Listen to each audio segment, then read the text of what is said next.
ওম তৎসৎ। নমস্কার। আজকে অনেক দিন পর আপনাদের সামনে আবার হাজির হলাম।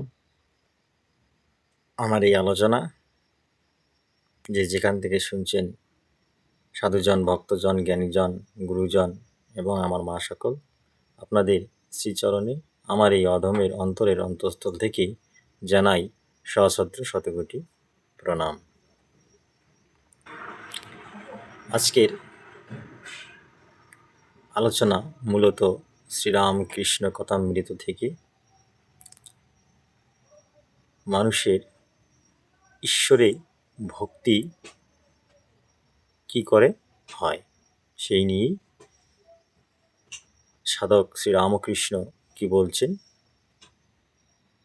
সেটা আলোচনার মাধ্যমে আমরা আজকে জানব।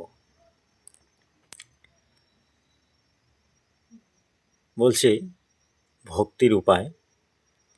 মাস্টার বিনীতভাবে রামকৃষ্ণকে, গুরুদেবকে জিজ্ঞাসা করতেছে যে ঈশ্বরে কি করে মন হয়। শ্রীরামকৃষ্ণ তার প্রশ্নের উত্তরে বললেন, ঈশ্বরের নাম গুণগান সর্বদা করতে হয়, আর সৎসঙ্গ, ঈশ্বরের ভক্ত বা সাধু এদের কাছে মাঝে মাঝে যেতে হয়।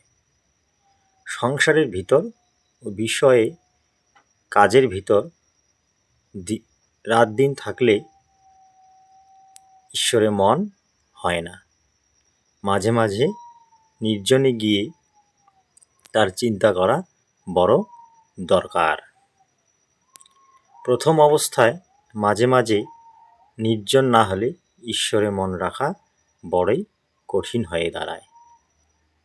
বলছে, যখন চারা গাছ থাকে তার চারিদিকে বেড়া দিতে হয়।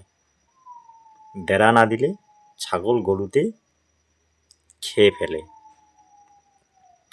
তাই ধ্যান করবে মনে, কোণে ও বনে, আর সর্বদা সৎ সৎ বিচার করবে।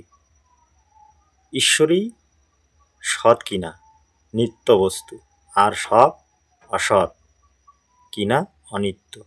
এই বিচার করতে করতে অনিত্য বস্তু মন থেকে ত্যাগ করবে।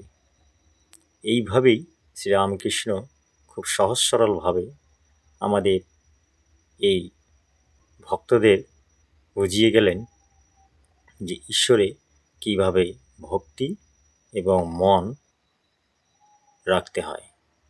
জয় শ্রীকৃষ্ণ। রাধে রাধে।